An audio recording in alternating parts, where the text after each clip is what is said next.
Sri Sai Ram, offering my loving salutations at the Divine Lotus Feet of Swami. Thank you for this opportunity to be able to express myself and to reach out to the tens and thousands of sisters and brothers of the Sai world. Sai Ram to one and all.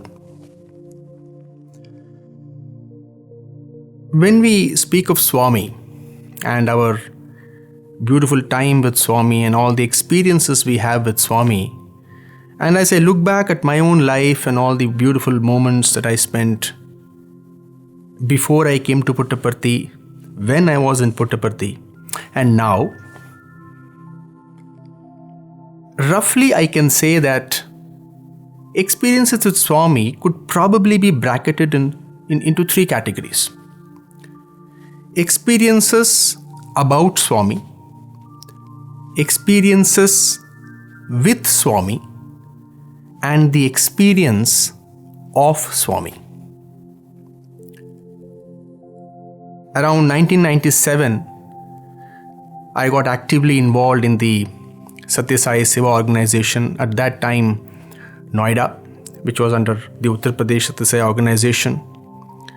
And I still remember I used to spend a major part of the day outside of my office hours working for the organization, spending lots of hours every day. I was a very active member of the youth wing of that organization, and it was a wonderful time. I had seen Swami only once or twice in my life, and everything I knew about Swami at that time was from books, from other devotees, and from my own concepts and imaginations of what it would be like to see Swami. So that phase of my life was all about experiences about Swami gathered from, one might say, third-party sources. I remember everything changed in 1999. In 1999, Swami visited Delhi. And I was a Sevadal. And Swami was supposed to give darshan in three places. One was the Jawaharlal Nehru Stadium, which had a capacity of some 60,000 capacity.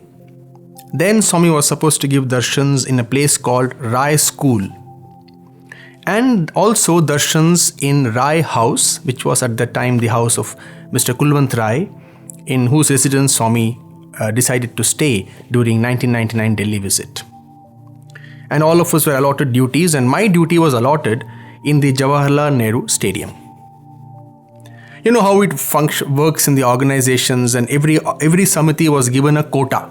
Like Noida, these many Sevadals in Nehru Stadium, these many in Rai House, these many in Rai School, like that.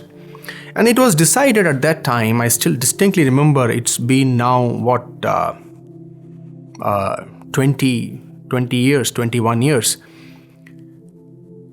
It was decided that only the alumnus of Swami's universities and only Swami's ex-students would be given duty in the Rai House.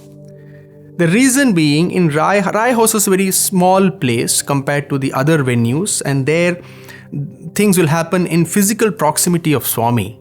And it was decided that only former students of Swami would know how to be around Swami physically. Because of their own experience of being around him, they would know how to be around Swami, how to talk around him, how to walk around him, and how to be around him.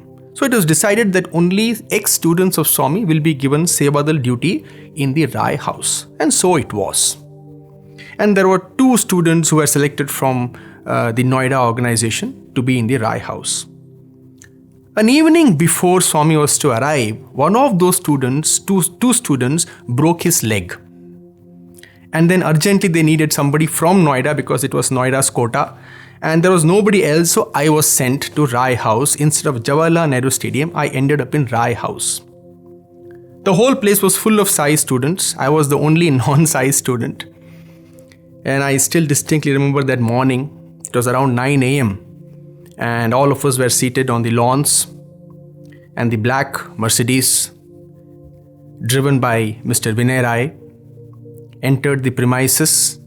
He had gone to the airport to pick up Swami. Swami was sitting in the back seat. The car stopped in the Porsche, and Swami stepped out. and all of us were sitting about maybe 50 feet away. And Swami, instead of entering the bungalow, turned around, looked at all of us, and walked straight towards me. I had never seen Swami within even 20 feet. That was the first time, and Swami straight walked to me. He stood about 5 feet from me and just looked into my eyes. For the first second or two, I didn't know what to do. And I could not even believe that it was me. Because imagine, I had never ever seen Swami that closely. And Swami just walked and stood in front of me and started looking into my eyes. And I was looking into Swami's eyes, and the moment froze. It looked like an eternity. After a few minutes, I think a few seconds, Swami then turned away, smiled, turned away, and walked into the bungalow. And those few seconds absolutely changed my life. It was truly like love at first sight. And I was like, oh my God, how do I get close to this being? Until then, Swami was an important part of my life. He was a divine being, a lot of philanthropy, a lot of charity, beautiful ideas, nice message.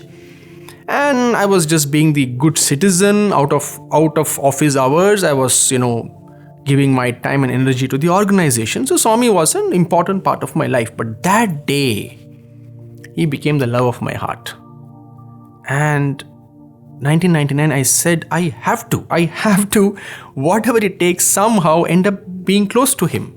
How do I do that? And I did a bit of research, and I found out the best and the easiest way was to basically become a part of the Sri Sathya Sai Institute of Higher Learning. Basically join Swami's university.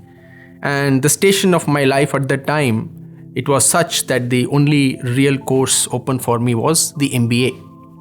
And that's how it came to pass. And I wrote the exam in 2002. By Swami's grace, I cleared, and I got into the MBA program. And I actually came face to face with Swami. So, if I may say so, probably that began my experiences with Swami. Until then, I only had heard about Swami, read about Swami. So, it was all experiences about Swami gathered from third-party sources. 2002, June, my journey began with Swami. In August or July 2002, I got the opportunity to give my first program in front of Swami. It was a group program. Our entire class, the freshers batch, all of us gave a joint program. Swami had just returned from Vrindavan. And we just gave a program where all of us just stood up for a minute or two and expressed gratitude to Swami for having us near him. And when my turn came, I stood up and I said, Swami, I have been praying for this opportunity so many years, 3-4 years. I have been dying to be here, and thank you so much for this opportunity. And then Swami looked at me and said, very, very, very happy that you are here. Very, very, very happy. So that was the first time I actually heard Swami's voice without a microphone. And then 17th February 2003, 17th February 2003, it was one day before that year's Shivratri. Shivratri that year was 18th February. I was going for morning darshan. Swami had asked me to come for morning darshan. So I was sitting in the morning darshan, 17th February. Swami called me. Another one of those life-changing moments. A moment which I haven't yet understood. Swami called me inside the interview room. There were two other people. There was one Mr. Ajit Popat, and there was a politician, one lady, Mrs. Geeta Reddy. Swami spoke to all three of us. And then Swami said, come inside. Then Swami took me to the personal interview room. There is a small room inside of the interview room, the personal interview room, and Swami took me there. That was the first time I was alone with Swami. Just Swami and me, nobody else. And then Swami shut the drapes, the curtain, and hugged me.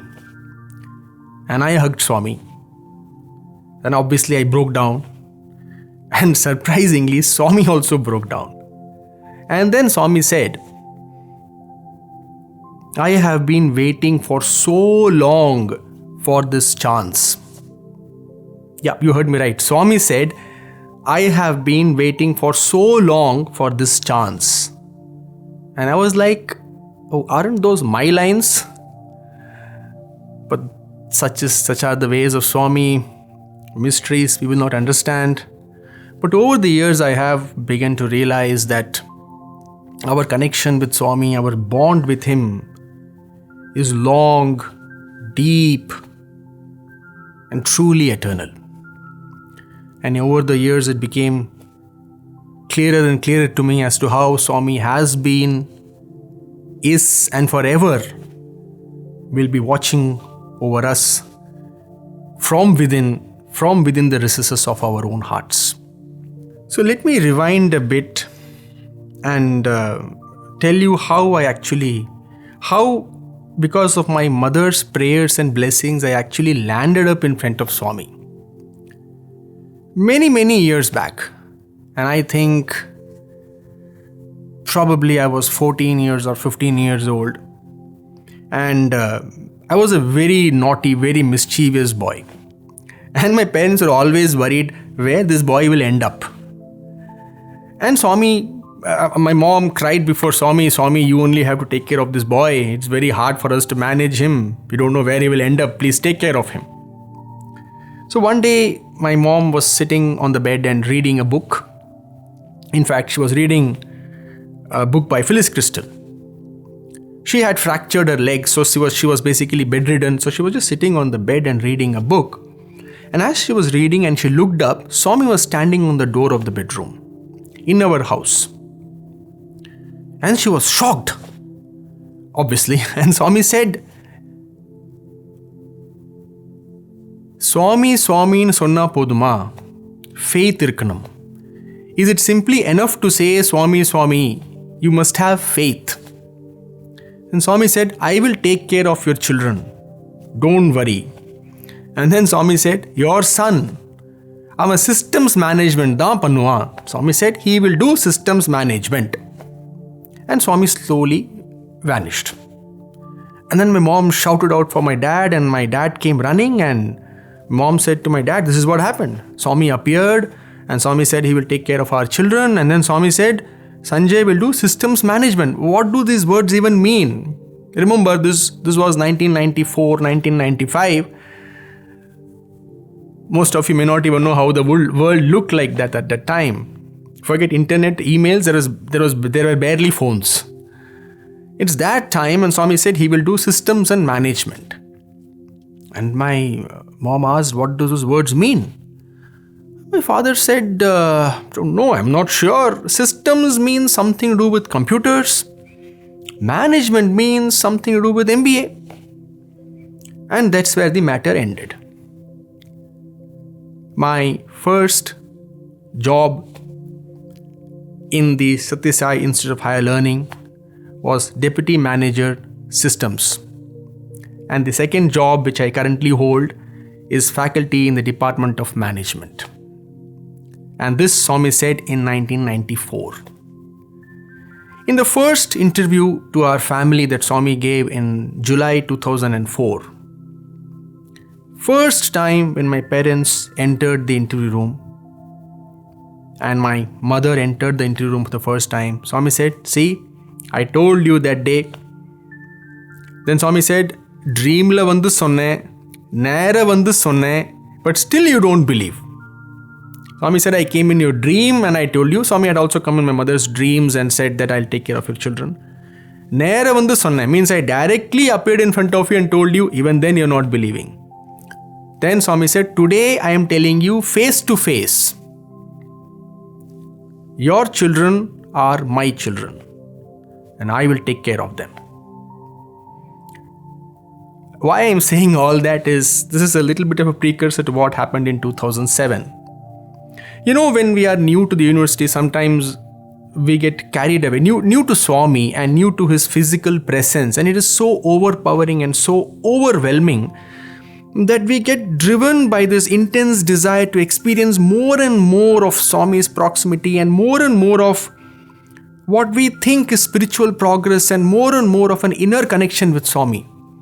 And sometimes when we do not have full clarity and full insight, this drive takes kind of contorted directions.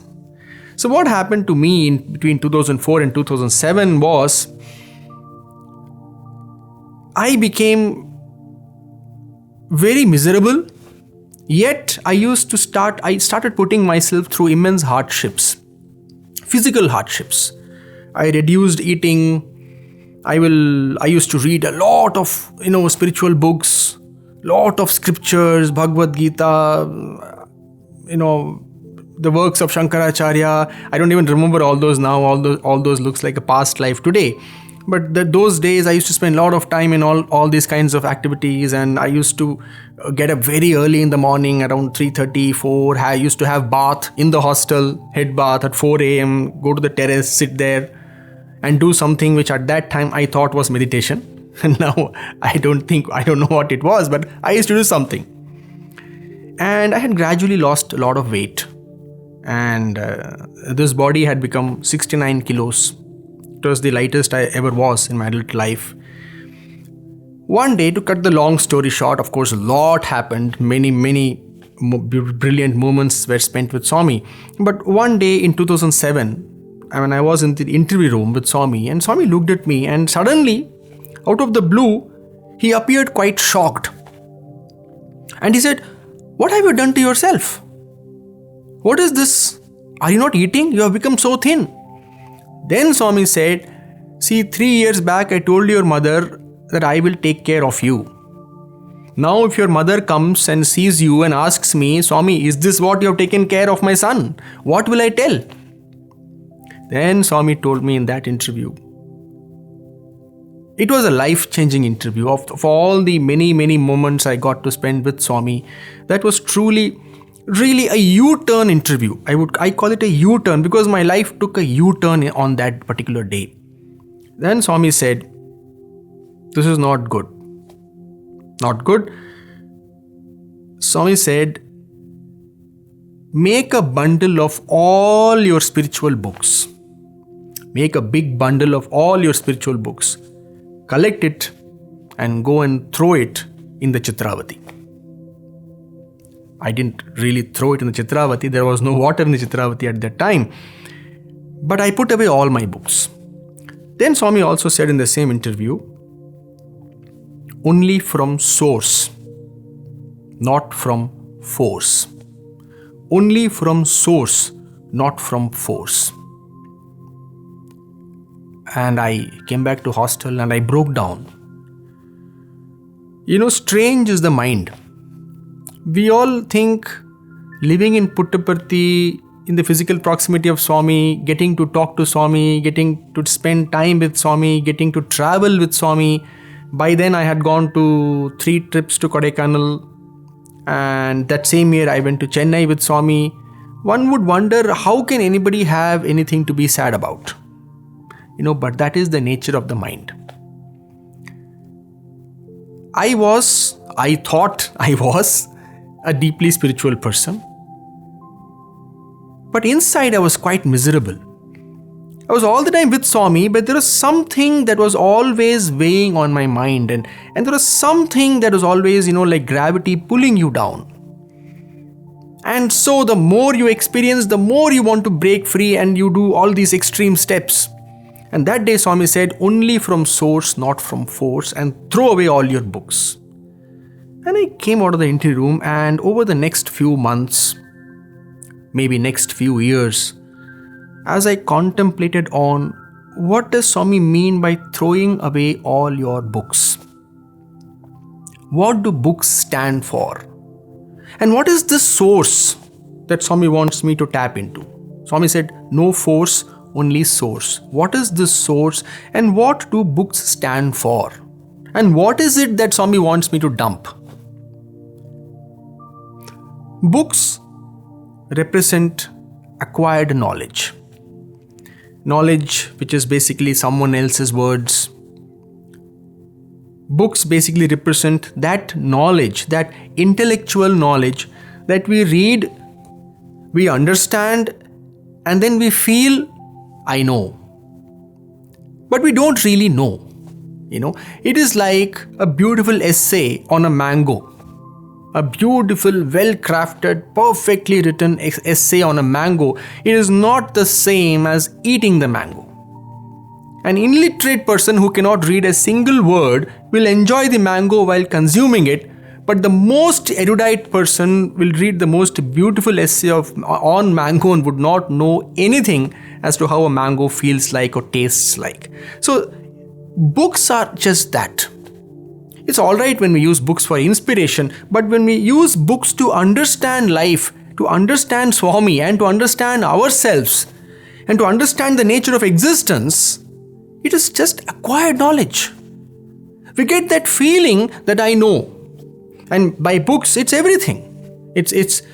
And suddenly, after that interview, I started feeling a tremendous emptiness in my life. An emptiness that was indescribable because everything I thought I knew, everything I thought I understood suddenly exploded into nothingness. There was simply nothing. And I knew nothing. I understood nothing and I had nothing. And let me take the liberty of saying, even when Swami would give us discourses and I would read those discourses, listen to those discourses, I would think, yeah, these are discourses, beautiful, but where is the experience of that discourse? It is still a description of something. Even it is coming from Swami's lips, even then it is still acquired knowledge. It is not source. What is mine? What is my source? Or how Swami would say, educare, not education. As Swami would say, education is that which is acquired. Educare is that which comes from within. So I began asking myself, what is this educare? Everything that I have got till now, everything that I know, everything I think I know is just simply what I have acquired. What is my own? What is it that comes from within me before and transcending everything that I have acquired? What is truly mine and what is coming from within? This question haunted me for 2 or 3 years. In the presence of His grace, many things became clear. Also, Swami was very kind. In 2 or 3 more interviews, specific pointers and specific directions Swami gave me as to how I can proceed in my search. In one such interview, I asked something, early 2009 actually, I think January or February 2009. And I asked Swami this question, something I asked Swami, I don't remember, it's immaterial now, something I asked Swami. And Swami said,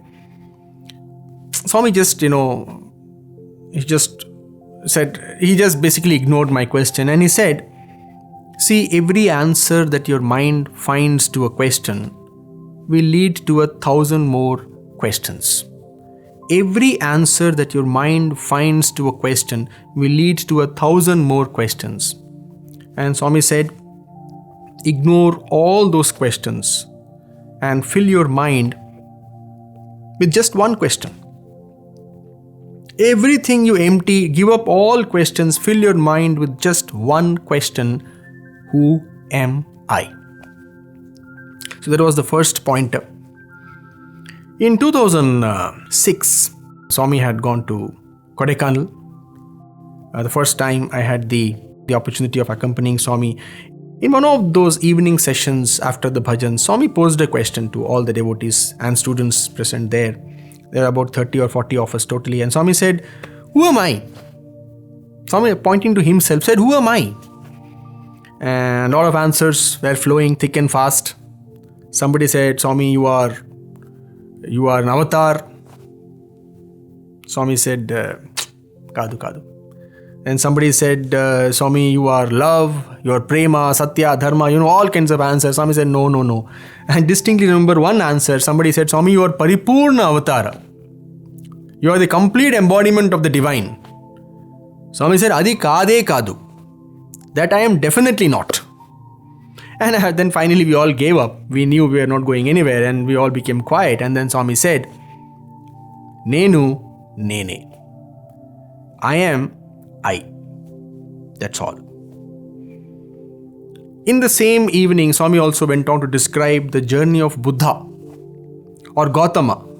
before he became the Buddha. And in the same evening, Swami said how he tried all kinds of tapas, all kinds of penance and all kinds of disciplines, trying to reach the ultimate, and he could not do anything, nothing. And his struggles became more and more intense, and finally he sat under the Bodhi tree one day and said, I will not get up until I find my answer. Whatever happens, even if this body falls to pieces, I will not get up until I find the answer. And then he asked himself this question, who am I? And the answer came to him, I am I, Nenu Nene. And he stayed with that answer, and then he realized himself. Of course, I am paraphrasing Swami a little bit. It's been a long time, I don't exactly remember, but the overall idea of what Swami was saying was just this. So these were some of the pointers that guided me on my inner journey.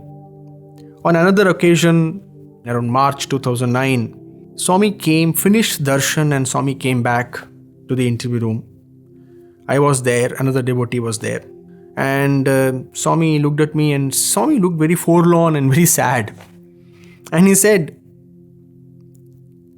as I am coming for darshan and as I am moving in the Kulwant hall, all these people's heads are also turning. I am going like this and they're also going like this. Swami showed it through gestures. And then said, after so many years, they are still thinking that there is something here, pointing to himself. Swami said, there is something here that is not there. So Swami said, there is something here that is not there. So they are still thinking, that there is some divinity here which is not already present in them. And Swami said, he just waved his hand, and it was a shocking moment for me. It was one of the last interviews I had. In fact, the last time Swami spoke to me physically was April 2009. The last words physically that I heard from Swami's ears was he held my hand and said, why are you afraid? I'm here. I was going through a little bit of a turbulent phase after my PhD, and Swami just held my hand and said, why are you afraid? I am here. So that were the last physical words that I heard from Swami's lips into my ears. So these are some of the moments that helped me realize the import of that statement Swami made in 2007, from source, not from force. So this was about experiences about Swami before I came to Parthi, then those beautiful moments, about 7.5 years, experiences with Swami. Post 2009, I really did not have many opportunities to be physically close to Swami, and that phase from then on started what I might call experiences of Swami. Many times, some of my friends ask me rather, do you miss Swami? And, often we use this phraseology, especially it's very common in Puttaparthi, good old days. And by that we mean those days when Swami was still physically walking in our midst, and these eyes had the beautiful joy of beholding his form. And I get confused. At the risk of sounding immodest, I have to say, I really don't miss Swami at all. And I don't even think any day is a good old day. The best day is today. The best moment is really today. And I am not saying this as an intellectual or conceptual quote, but I really do feel this in my heart, that the most beautiful day is today, because today is the day in my life where I feel most connected to Swami. And that is all that matters. Tomorrow, I will feel more connected to Swami than I feel today, and tomorrow will be the best day of my life with Swami. And the training that Swami has given all of us, and this phase of our life where our experience is not about Swami, it is not with Swami, but it is of Swami. And the maturity of this experience of Swami culminating in an ever-present connection with Swami, that is the most profound relationship we can have with Swami. Otherwise, the moments we have spent with Swami, what is it? And I am in no way belittling it. It was one of the most beautiful moments of my life. But having said that, it is only memory. After all, it is only memory. What is real and what is the only thing that really matters and which determines the quality of our intimacy with Bhagwan is what I feel about Swami right now, the depth and the subtlety of my connection with Swami right now, the intimacy and the love that I feel with Swami's divine presence today and now. Isn't that the only thing that finally determines the beauty of our relationship with Swami? So this phase of my life since 2009, one might say, would be experience of Swami.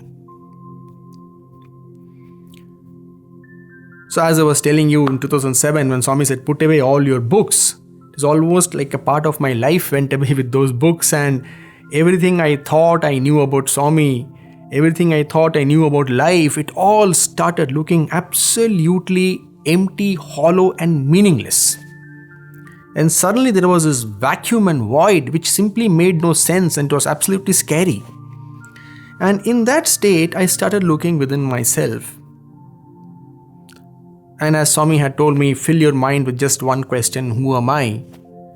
And I started looking into myself and started asking this question, chalo theek hai, everything I knew is gone. Now what is it that I know? What is it that I actually know? Nothing I know. I don't even know. If someone had to ask me, who are you? And I would say, I am Sanjay. But what is Sanjay? It is just 2 syllables. It is just a sound that I have been trained to respond to. If somewhere I hear the word Sanjay, I just look. It's just a sound of 2 syllables that I have been trained to respond to, and I have been told to respond to, so I respond to it. That is all it is. It is just a sound. So similarly, carrying on this inquiry, one begins to come to this conclusion that the only thing we truly know about ourselves, or the only experience of ourselves which is true, is that I am. Nothing else is true at all. Everything else is shaky. In this moment, everything simply appears and disappears. The only thing that is true about myself that I know is I am. In 2004, some ex-students from Delhi had come to see Swami. And Swami was kind enough to grant them an interview. And I also happened to be in the room at that time. And Swami asked these, at that time Swami called them Delhi boys. There are about 4 or 5 ex-students from Delhi. And Swami was chatting with them, and one of the students, I still remember his name also, he asked Swami, when we are in Parthi, when we are here, so intensely we feel your presence, so deeply, we feel this connection with you. But then when we go back to Delhi and then carry on with our normal lives, our jobs, our families, we are not able to feel your presence. And what do we do? And Swami said, in Delhi, are you able to feel your own presence? And I don't remember what was the answer, but then Swami said, your presence is not different from my presence. It was way back in 2004. I just remember these words, but it made no sense to me at that time. What is this? Your presence is my presence. It is the same. But over the years, I have realized what a profound statement Swami made, that your presence is not different from my presence. In another interview, and here I am paraphrasing Swami a little bit, Swami asked me something to the effect of saying, I had written a letter to Swami. Swami had not been talking to me for 2 months. So I wrote a very harsh letter. The liberties you can take when Swami is talking to you. And I actually wrote in a letter, I said, Swami, you don't love me at all. You said you love me, all that lies. And I had written in the letter, Swami, you are a liar. And I didn't, because Swami was not talking to me, I was sure he will not take that letter. But that day he actually took that letter. And Swami came out of the interview room and he called me and he took that letter. And I was shivering. I said, oh my God, what have I written in that letter?